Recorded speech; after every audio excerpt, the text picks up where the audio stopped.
নামাজ, রোজা, দান। দেখেন, নামাজ, রোজা, দানের চেয়েও বড় কোনো শ্রেষ্ঠ ইবাদতের কথা আমি কি তোমাদের বলবো না? সাহাবারা তো অবাক, বলে কি নামাজের চেয়ে বড় ইবাদত, রোজার চেয়ে বড়, দান করার চেয়ে বড় ইবাদত? সাহাবীরা বললেন বালা ইয়া রাসূলুল্লাহ, নবী বলেন। বিশ্বনবী বললেন নামাজের চেয়েও বড়, রোজার চেয়েও বড়, যাকাতের চেয়েও বড়, সাদাকার চেয়েও বড় একটা ইবাদত আছে, আমি কি তোমাদের বলবো না? সাহাবারা বললেন ইয়া রাসূলুল্লাহ, বালা অবশ্যই বলবেন, সেটা কি? বিশ্বনবী বললেন ইসলাহু যাতিল বাইন। দুইজন যখন ঝগড়া লেগেছে, তোমার দুই ভাই যখন ঝগড়া লেগেছে, এই দুইজনের মধ্যে বিরোধ মিটিয়ে মীমাংসা করে দেয়া হচ্ছে সবচাইতে সেরা কাজ। দুইজন ঝগড়া লাগছে, ইসলাহু যাতিল বাইন, দুইজনের মধ্যে মিলিয়ে দেয়া, এটা নামাজ, রোজা, সাদাকার চেয়ে বেশি সওয়াব। সুবহানাল্লাহ, এত আস্তে, হ্যাঁ? ওয়াত্তাকুল্লাহ ওয়া আসলিহু যাতা বাইনিকুম, সূরা আনফাল। আল্লাহ বলেন আল্লাহরে ভয় করো, ঝগড়া লাগলে মজা নিও না, ওয়াত্তাকুল্লাহ, আল্লাহরে ভয় করো, ফাসলিহু যাতা বাইনিকুম, মিলিয়ে দিও। তাহলে আমরা মিলায়ে দিব, রাজি আছেন তো? তাহলে আমরা এক উম্মাহ, এক উৎস থেকে এসেছি, এক দেহ এক প্রাণ, আমাদের সম্পর্ক বড় মজবুত, সীসাঢালা প্রাচীরের মতো, কেউ টলাতে পারে না, কেউ ভাঙতে পারে না, ঠিক কিনা? আবার আমাদের সম্পর্ক হলো ভাই ভাই, আমরা ঐক্যবদ্ধ থাকার জন্য দুনিয়ায় এসেছি।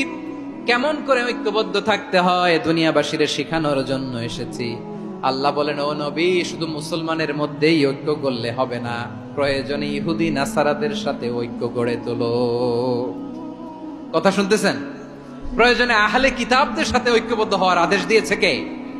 সবাই বলতে হবে, আওয়াজ করে বলেন। আহলে কিতাব ইহুদি নাসারাদের সাথেও প্রয়োজনে ঐক্যবদ্ধ হওয়ার ঘোষণা দিয়েছে কে? বিশ্বনবী মক্কা থেকে মদিনায় হিজরত করতে গেছেন, ওখানে ইহুদিদের সাথেও কোয়ালিশন করেছেন। সুবহানাল্লাহ পড়বেন না? বনু কাইনুকা, বনু নাদির, বনু কুরাইজা, এই তিনটা দলের সাথে বিশ্বনবী কোয়ালিশন করেছেন একসাথে। কিন্তু তাদের বিশ্বাসঘাতকতার কারণেই তারা বহিষ্কৃত হয়েছে মদিনা থেকে। বিশ্বনবীর এখানে কোনো দোষ নাই, বিশ্বনবী ঐক্যবদ্ধ হতে চেয়েছেন।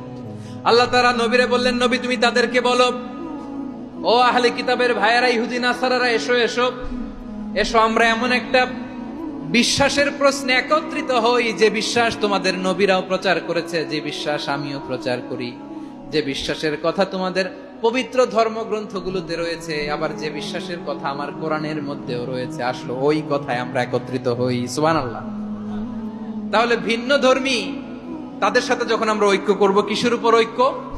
একটা কমন ফেইথ, একটা মৌলিক বিশ্বাসের উপর ঐক্য। আল্লাহ তাআলা বলছেন কুল ইয়া আহলাল কিতাবি তাআলাউ ইলা কালিমাতিন সাওয়াইন বাইনানা ওয়া বাইনাকুম আল্লা না'বুদা ইল্লাল্লাহ ওয়া লা নুশরিকা বিহি শাইআ ولا يتخذ بعضنا بعضا أربابا من دون الله فإن تولوا فقولوا اشهدوا بأننا مسلمون। পড়েন আল্লাহু আকবার। রব্বুল আলামিন বিশ্বনবীর ডেকে বললেন, নবী তোমার প্রতিবেশী ইহুদিদেরকে ডেকে বলো, তাআলাউ ইলা কালিমাতিন সাওয়াইন বাইনানা ওয়া বাইনাকুম, ও ইহুদিরা আসো, এক টেবিলে বসি, আসো এমন একটা কথার উপরে আমরা সবাই একমত হয়ে যাই, যেই কথা তোমরাও মানো আমরাও মানি, সেটা হচ্ছে আল্লাহ ছাড়া আমরা কারো ইবাদত করব না, আমরা সবাই মিলে ইবাদত করি একজনের, তিনি কে? আল্লাহ ছাড়া কারো ইবাদত চলবে না, আল্লাহর সাথে আমরা শরীক করব না, আল্লাহ ছাড়া নিজেরা নিজেদেরকে রব হিসেবে মানব না। এই তিনটা বিষয়ে যদি একমত হও, চলো আমরা একসাথে বসি, আমরা ঐক্যবদ্ধ হই। পড়েন সুবহানাল্লাহ। তাহলে দেখেন, ঐক্য কি শুধু মুসলমানদের মধ্যে? না, প্রয়োজনে